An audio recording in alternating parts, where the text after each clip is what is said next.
Hello, Andrea Ross here from the Career Establishment. Welcome to Talent Tips Tuesday, where I, every 2 weeks, tackle a recruitment challenge. So feel free to email me at inquiries@thecareerestablishment.com.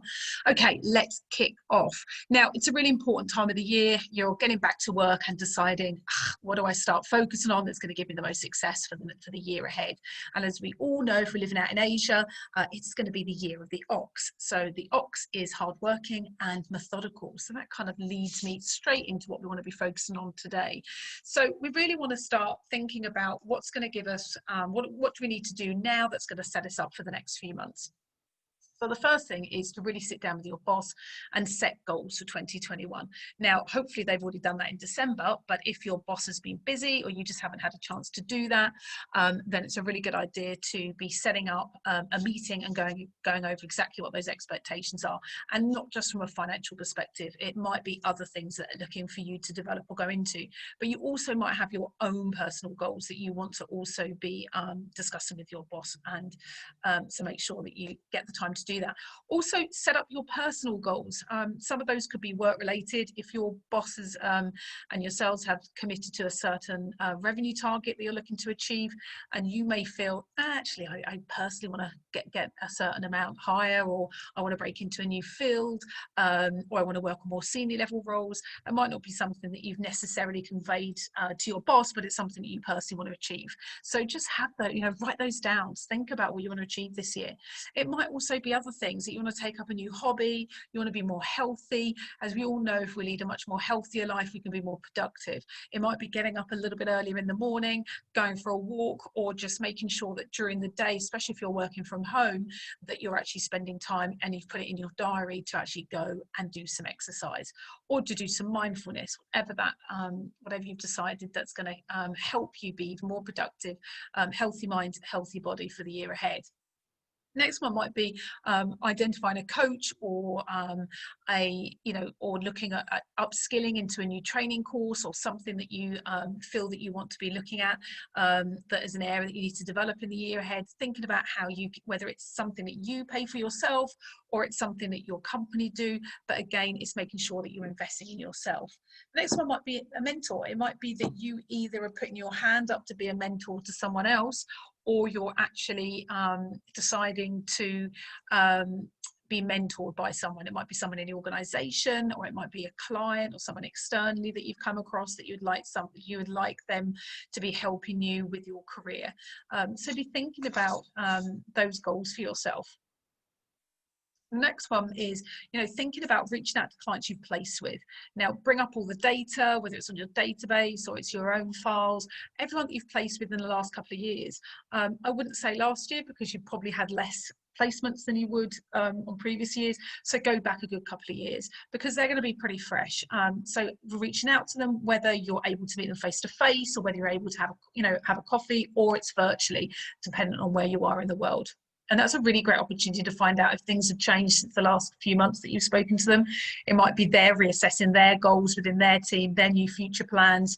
They might be moving on. We all know that this is the time of year where people start deciding, I don't want to go home to my home country, or do I want to move roles? Do I want to move into a different role internally, etc., etc. So it's a great time to be getting on the phone, and also just wishing everyone a happy new year.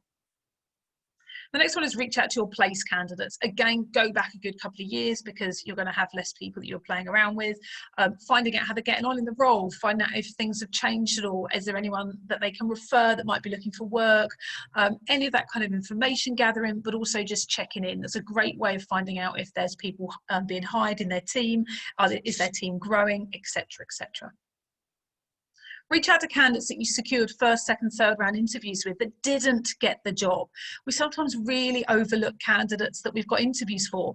If we've got interviews for them, then they were probably pretty good. It was just for whatever reason they didn't get shortlisted to actually get the role. Whether it was the candidate declining the offer or whether it was the client, they're still good candidates. So it's a good idea to find out where they're at. Have they moved? Have they got other roles they're looking at the moment? Are they still looking? Can you represent them this year?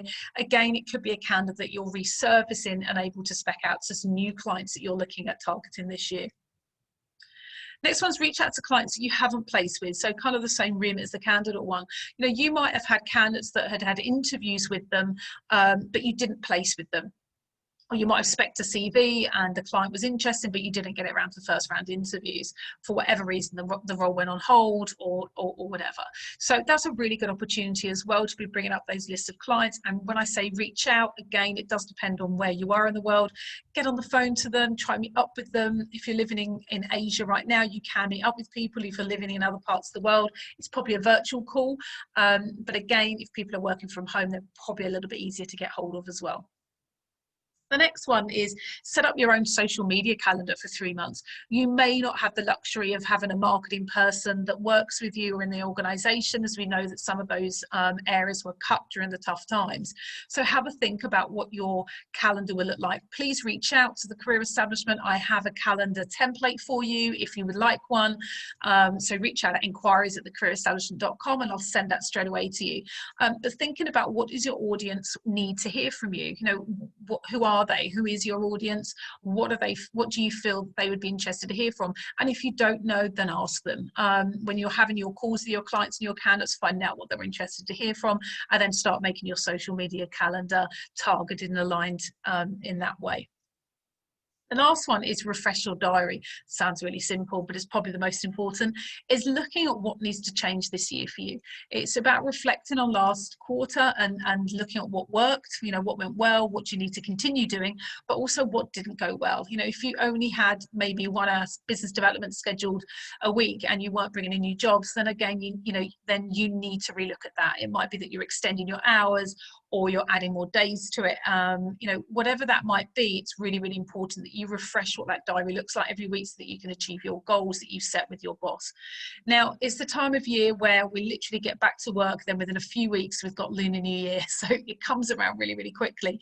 And in other parts of the world, like Malaysia, for instance, there's also other bank holidays. So it's really, really important that you're getting as much done in the next few weeks as possible. So that needs to be about output. It needs to be about BD call. It needs to be about spec CVs. It needs to be about generating great candidates, talking to them, finding out where they are. They're probably passive candidates that you don't know about yet, that aren't looking for work, that you're able to get them out of the door and to your clients, so that if there is a time where it's going to be a little bit slow, where people are out of the office, at least those CVs are sitting on desk and there's been things, at least, you know, you're trying to fasten that process up, as opposed to spending 2-3 weeks getting yourself sorted and then bam, the holidays are there. So that is what I really wanted to put over as my kind of really important areas to be focusing on for the first few weeks back at work.